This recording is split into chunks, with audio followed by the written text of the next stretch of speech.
Have you ever thought about those moments, the ones that come out of nowhere and just change everything? The events nobody sees coming, but afterward, everyone goes, oh, well, that was obvious. Well, today we're going to unpack the big idea that explains all of these world-shaking surprises. So, to get our heads around this, let's start with a really simple story. Just for a second, I want you to imagine that you're a chicken. You live on a farm. Pretty simple, right? And for 1,000 days straight, life is pretty great. Every single morning, like clockwork, the farmer shows up with food. You've got shelter, you feel protected. Maybe at first you were a little wary, but day after day, that feeling just melts away. In fact, think about it. Every single sunrise is just more data confirming your theory of the world. And the theory is, the farmer loves me, I'm safe here. You've got 1,000 data points to back it up. By day 1,000, you're not just confident, you're absolutely certain. There is no doubt in your mind that tomorrow is going to be just as good as every other day. I mean, the evidence is overwhelming. And then, day 1001 hits. The farmer walks in, but this time he's not carrying food, he's carrying an axe. And in one single moment, everything you thought you knew, your entire model of reality, is proven catastrophically, fatally wrong. So that shocking, reality-shattering surprise for the chicken, that is what the author Nassim Nicholas Taleb calls a black swan event. And the name itself is pretty cool. It comes from the ancient belief in the old world that all swans were white. I mean, it was an undeniable fact, right? Every swan anyone had ever seen was white.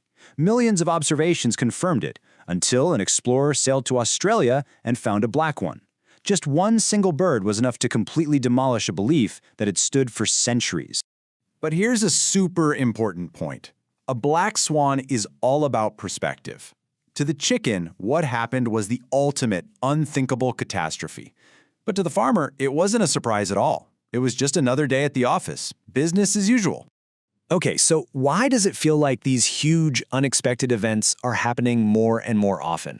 Well, Taleb argues it's because the modern world we live in plays by a totally different set of rules than the world of our ancestors. To get this, we need to visit two imaginary places he calls Mediocristan and Extremistan. First up, Mediocristan. This is the world of physical things, stuff that's bound by physical laws. Think about human weight. Let's say you get 1,000 people together, and by chance, you find the heaviest person on the entire planet. Now, they're an outlier for sure, but they're still limited by biology. They're not going to weigh more than the other 999 people combined. The average weight of the group still means something useful. Now let's jump over to Extremistan. This is the world of abstract ideas, things like wealth or book sales or YouTube views. In this world, one single outlier can completely break the system.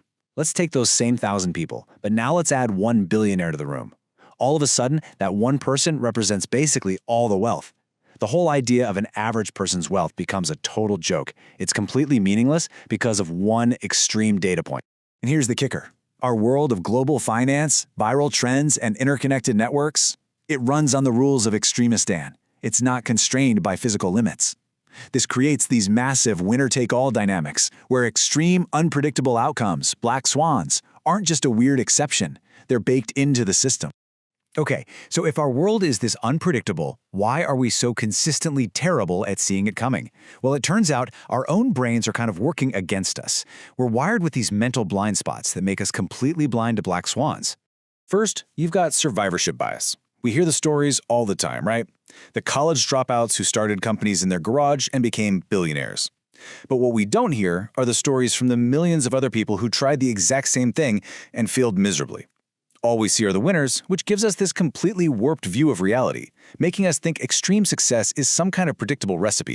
Then there's hindsight bias. After the 9/11 attacks, everybody was saying, of course we needed reinforced cockpit doors. It's so obvious. But before the event, that was seen as a waste of money, low-priority risk.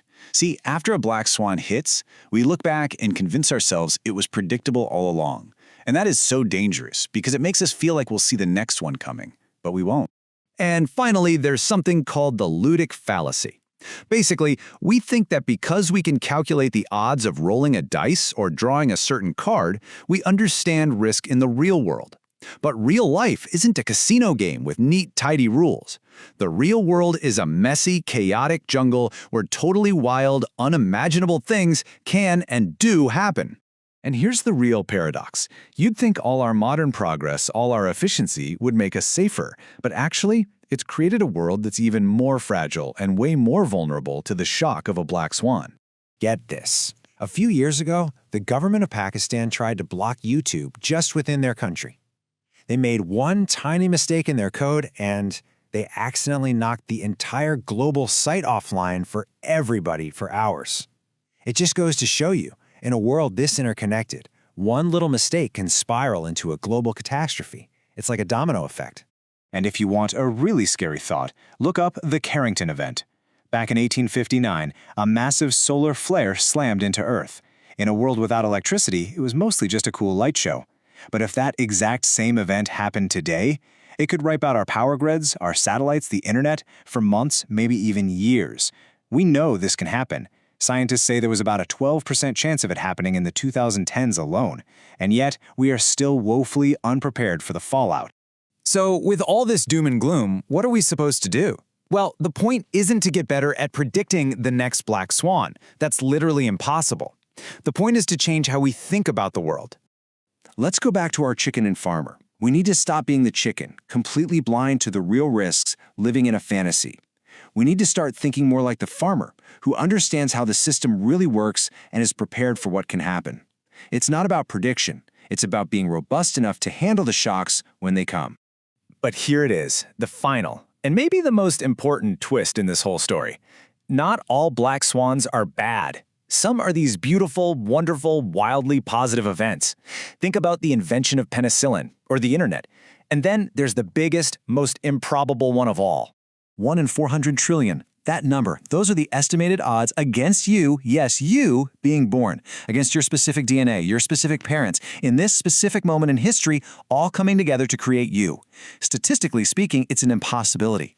It's an event far more unlikely than any stock market crash or natural disaster you could ever imagine. So, if your very existence is the result of a positive, impossible black swan, what does that mean? Well, it means we spend all this time looking around, trying to predict the next big, world-changing event, and we totally miss the fact that we are one. In a universe defined by randomness and uncertainty, the most profound black swan isn't some disaster looming on the horizon. It's the one looking back at you in the mirror.